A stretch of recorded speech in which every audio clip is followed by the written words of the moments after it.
जय हिंद स्टूडेंट्स। चलो शुरू करा जाक आज का क्लास। आज के আমরা ক্লাস 9 এর ম্যাথমেটিক্স নিয়ে আলোচনা করব। তো চলো শুরু করা যাক আজকে ক্লাস। দেখে নেই আজকে ক্লাসে কি আছে। তো class 9 mathematics exercise 13.4 question number 3 10 centimetre ব্যাসার্ধের অর্ধগোলক একটির সম্পূর্ণ পৃষ্ঠকালি নির্ণয় করো। পাই ইকুয়াল 3.14। ঠিক আছে। তো 10 সেন্টিমিটার ব্যাসার্ধ বিশিষ্ট একটি অর্ধগোলক আছে, ওই অর্ধগোলকের সম্পূর্ণ পৃষ্ঠকালি কত আমাদের বের করতে হবে। ঠিক আছে। তো চলো শুরু করা যাক। তো প্রথমে ওইখানে কি বলা হয়েছে 10 সেন্টিমিটার ব্যাসার্ধ। তো আমরা লিখতে পারি এখানে ব্যাসার্ধ আর ইকুয়াল 10 সেন্টিমিটার। ঠিক। আচ্ছা, তারপরে কি বলা হয়েছে ওইটা অর্ধগোলকের সম্পূর্ণ পৃষ্ঠকালি বের করতে হবে। চলো, সুতরাং অর্ধগোলকের সম্পূর্ণ পৃষ্ঠকালি, অর্ধগোলকের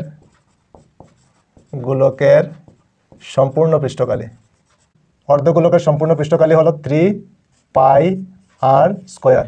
ওইটা হলো অর্ধগোলকের সম্পূর্ণ পৃষ্ঠকালি 3 পাই আর স্কয়ার। ঠিক আছে। চলো তারপরে আগে এখন আমরা 3 লিখতে পারি ইন্টু পাই। পাই আমাদের দেওয়া আছে 3.14। তো আমরা লিখতে পারি 3.14 ইন্টু দিয়ে আর আমাদের কত আছে 10 আছে, তো 10 লিখতে পারি। ঠিক আছে। তারপর স্কোয়ার আছে, স্কোয়ার দিতে হবে। এতটুকু বুঝতে পেরেছো নিশ্চয় তোমরা।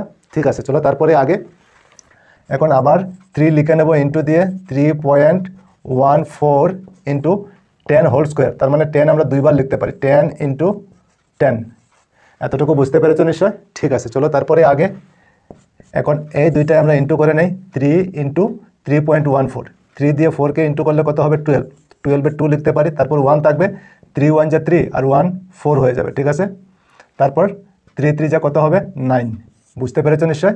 আর ওইখানে 2 ঘর আগে পয়েন্ট আছে, তো আমরা পয়েন্ট ওই জায়গায় দিতে পারি। এতটুকু বুঝতে পেরেছো নিশ্চয়। আচ্ছা ঠিক আছে। চলো তারপরে আগে এখন 10 আর 10 ইন্টু করলে কত হবে 100 হয়ে যাবে। ঠিক আছে।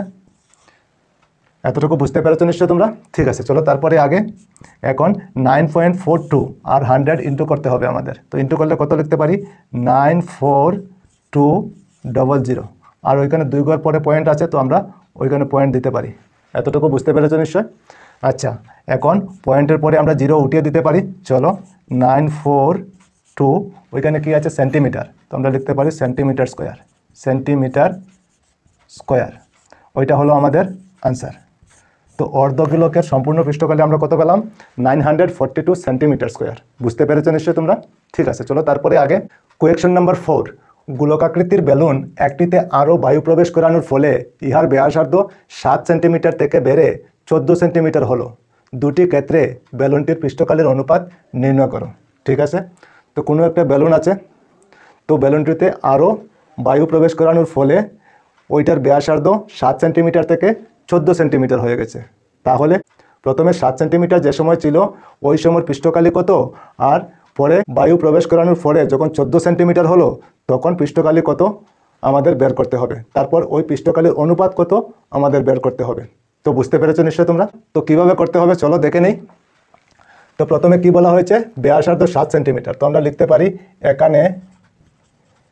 এখানে ব্যাসার্ধ আর ইকুয়াল কত আছে 7 সেন্টিমিটার। প্রথমে 7 সেন্টিমিটার।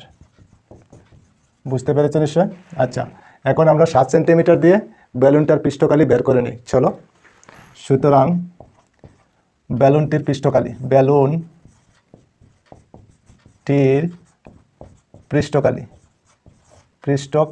ও গোলকের পৃষ্ঠকালির ফর্মুলা আমরা কি জানি 4 পাই আর স্কয়ার। তো আমরা লিখতে পারি ওইখানে 4 পাই আর স্কয়ার। ঠিক আছে। বুঝতে পেরেছো নিশ্চয় তোমরা। ঠিক আছে। চলো তারপরে আগে এখন আমরা 4 লিখে নেব ইন্টু দিয়ে পাইয়ের ভ্যালু আমরা কত জানি 22/7। ঠিক আছে। ওইখানে দেওয়া ছিল পাইয়ের ভ্যালু 3.14, আর যদি দেওয়া না থাকে তো আমরা 22/7 ব্যবহার করব। ঠিক আছে। চলো তারপরে আগে তো এখন ইন্টু দিয়ে আর আমাদের কত আছে 7, তো আমরা 7 লিখতে পারি। তো আরের ওইখানে স্কোয়ার আছে, তো স্কোয়ার আমাদের দিতে হবে। বুঝতে পেরেছো নিশ্চয় তোমরা। ঠিক আছে। চলো তারপরে আগে এখন 4 আবার লিখে নেব ইন্টু দিয়ে 22/7 ইন্টু 7 হোল স্কোয়ার। তার মানে 7 আমরা দুইবার লিখতে পারি, 7 ইন্টু 7। বুঝতে পেরেছো নিশ্চয় তোমরা। ঠিক আছে। চলো তারপরে আগে এখন 7 আর 7 আমরা ক্যান্সেল করতে পারি। ঠিক আছে। এখন বাকি কি থাকে 4 ইন্টু 22 ইন্টু 7।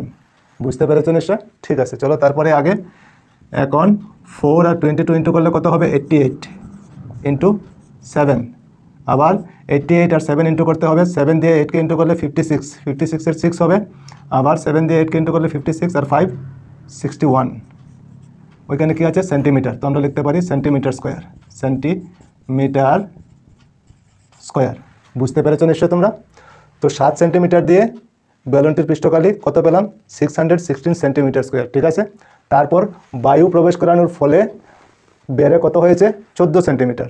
তো এখন আমরা আবার লিখতে পারি, ওইখানে করে নেই,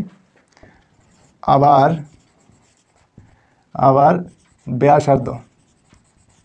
ব্যাসার্ধ আর ইকুয়াল কত লিখতে পারি এখন? 14 সেন্টিমিটার। ঠিক, বুঝতে পেরেছ? এখন বেড়ে 7 থেকে বেড়ে 14 সেন্টিমিটার হয়ে গেল। ঠিক আছে, আচ্ছা চলো এখন 14 সেন্টিমিটার দিয়ে আমরা পৃষ্ঠকালি বের করে নিই। সুতরাং বেলুনটির পৃষ্ঠকালি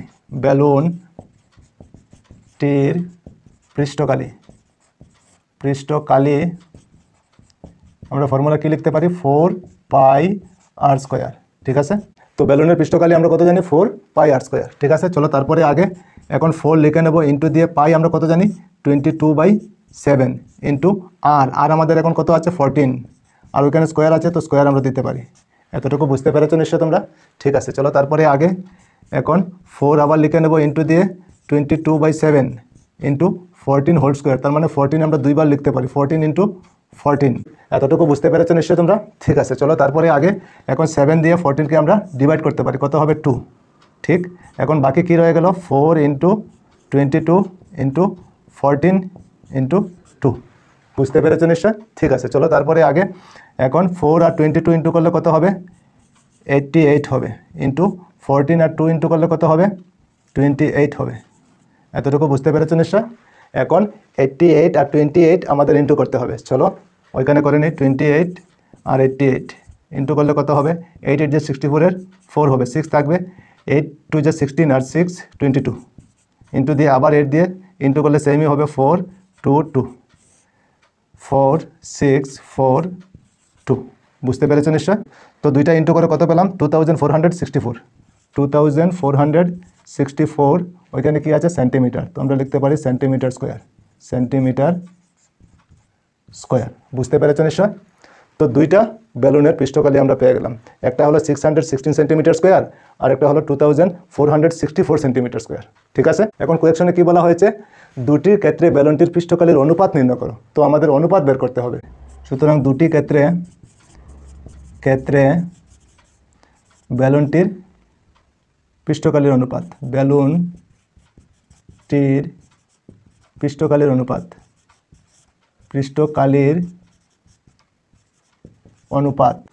আমরা কত লিখতে পারি? ওইখানে কত আছে?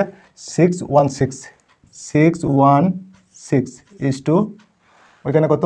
2464। ঠিক আছে, ওইখানে 1 লিখতে পারি, ওইখানে 4 লিখতে পারি। ঠিক আছে, ইকুয়াল দিয়ে 1:4, ওইটা হবে আমাদের আনসার। বুঝতে পেরেছো নিশ্চয়? তো আমরা অনুপাত কি পেলাম? 1:4। ঠিক আছে, দুইটা বেলুনের পৃষ্ঠকালির অনুপাত হলো 1:4। তো নিশ্চয়ই তোমরা বুঝতে পেরেছো। তো ঠিক আছে, আজকে এই পর্যন্তই থাক, আবার অন্য কোনো ক্লাসে তোমাদের সঙ্গে দেখা হবে। সবাই ভালো থেকো, সুস্থ থেকো আর মন দিয়ে পড়াশোনা করো। জয় হিন্দ, বন্দে মাতরম।